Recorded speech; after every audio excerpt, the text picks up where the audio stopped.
الأصدقاء السلام عليكم. Bonjour ou bonsoir les amis. J'espère que vous allez bien. En tout cas, c'est ce que je vous souhaite et surtout pour le meilleur. Bienvenue sur votre chaîne Bled Magharibia qui attend comme toujours vos encouragements en la partageant auprès de vos connaissances et autour de vous, mais surtout, en vous y abonnant en masse. Un tout grand merci de nous recevoir une nouvelle fois chez vous et parmi vous.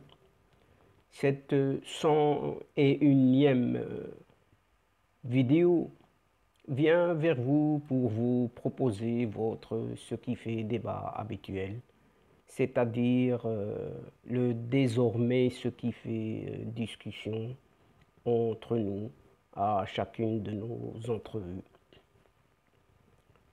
Le CQFD d'aujourd'hui de votre Bled Magharibia se consacre à ce fameux think tank allemand, longtemps caché, et qui appelle à freiner le développement du Maroc, puisque un très influent institut allemand, cousin germain de ses affaires internationales et de sécurité, a publié une note dans laquelle il s'inquiète de, entre guillemets, l'hégémonie du Maroc sur ses voisins, que sont l'Algérie et la Tunisie, en matière de développement.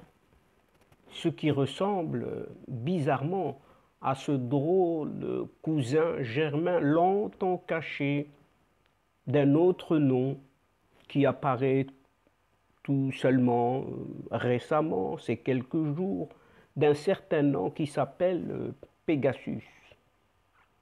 Pourtant, un entretien furtif entre Nasser Bourita, le ministre des Affaires étrangères marocain, et son homologue allemand, Heiko Maas, avait eu lieu en pleine crise entre Rabat et Berlin. Et présent lors du sommet du G20, ces 28 et 29 juin dernier à Matera, en Italie, les deux ministres des Affaires étrangères s'étaient brièvement entretenus alors que les contacts diplomatiques sont toujours rompus. Mais que cela ne tienne, puisque le Maroc acquiert de nouveaux avions pour renforcer la surveillance de ses limites territoriales. Effectivement, après l'acquisition d'une panoplie d'avions pilotés à distance aux États-Unis d'Amérique et en Israël, le royaume marocain vient de renforcer son arsenal militaire aérien par l'achat de 12 drones turcs. Et c'est ainsi qu'un séisme qui s'appelle think tank allemand de ce cousin germain qui vient appeler à freiner le développement du Maroc. En effet, dans une note intitulée Rivalité maghrébine, on ne sait de quelle rivalité, ici on parle de développement, sur l'Afrique subsaharienne. Et bien évidemment, il s'agit de l'Algérie et la Tunisie qui cherchent à suivre les pas, si ce n'est l'exemple du Maroc. Et cet institut allemand des affaires internationales et de sécurité appelle Berlin et l'Union européenne à freiner le Maroc dans ses tentations hégémoniques sur les pays du Maghreb. et notamment cesser d'aider la croissance et le développement économique de ce Maroc qui freine ainsi l'émergence de l'Algérie et de la Tunisie, fermons les guillemets, écrit le portail d'information Atlantico.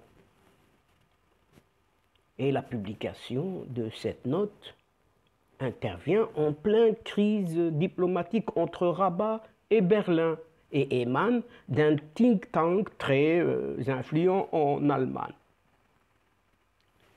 Le groupe de réflexion aux célèbres initiales SWP est notamment connu pour influencer depuis sa création déjà en 1962 les grandes orientations politiques des gouvernements allemands.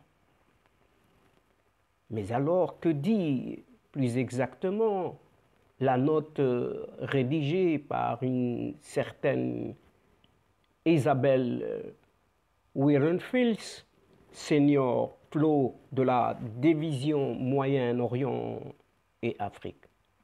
Mais alors, que dit cette note? Elle émet d'abord des observations sur les développements dans la région du Maghreb et constate que le Maroc a pris une longueur d'avance aussi bien économique que géopolitique sur ses voisins du Maghreb. Alors que la Tunisie tombe dans l'oubli et l'insignifiance, l'Algérie tente de surmonter ses difficultés et de rattraper le Maroc qui ferait tout pour entraver ses progrès. Cette situation, qualifiée de déséquilibrée par la rédactrice de la note, doit, selon elle, cesser purement et simplement. Donc l'Allemagne et plus largement encore l'Union européenne doivent contrecarrer le sentiment d'inutilité croissante de l'Algérie, renforcer l'économie tunisienne et relativiser les ambitions hégémoniques du Maroc et ainsi atténuer la dynamique négative de la rivalité. Et pour Atlantico, cette publication de cette note, qui aurait dû rester secrète normalement, n'a pas été rendue publique au hasard.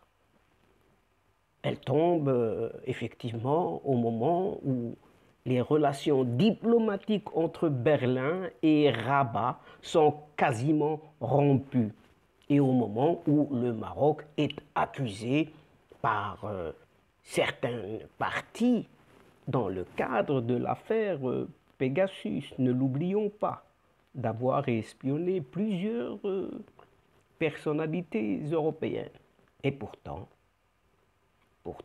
un échange furtif a eu lieu à Matera, en Italie, entre Nasser Bourita et son homologue allemand, Heiko Maas, dans un contexte diplomatique tendu entre Rabat et Berlin.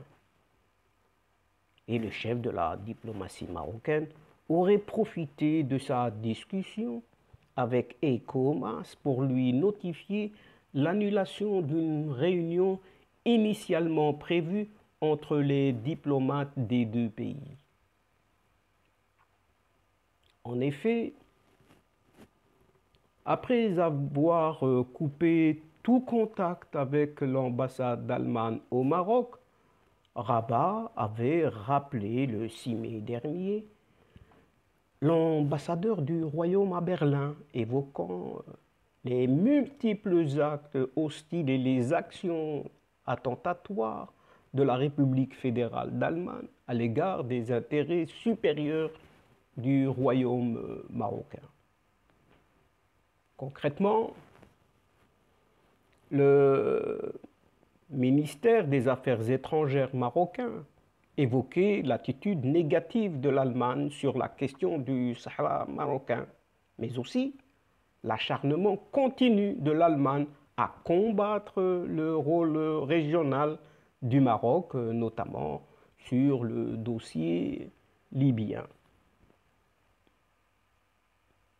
Berlin avait toutefois joué la carte de l'apaisement en invitant le Maroc lors du dernier sommet international sur la Libye qui s'est tenu le mercredi 23 juin dernier.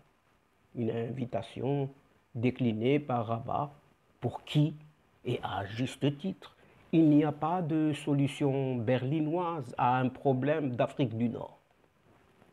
C'est ainsi qu'après l'acquisition d'une panoplie d'avions pilotés à distance aux États-Unis et en Israël, le Maroc vient de renforcer donc son arsenal militaire aérien par l'achat de 12 drones turcs, dont voici ici modestement quelques détails de cette nouvelle commande et son déploiement. Donc, afin de protéger son territoire et mieux renforcer encore les capacités de surveillance aérienne de ses limites frontalières, le Maroc se dote donc de nouveaux drones. Il s'agit d'une commande de 12 drones turcs, ce que rapporte le quotidien Sabah dans son édition du mardi 27 juillet dernier.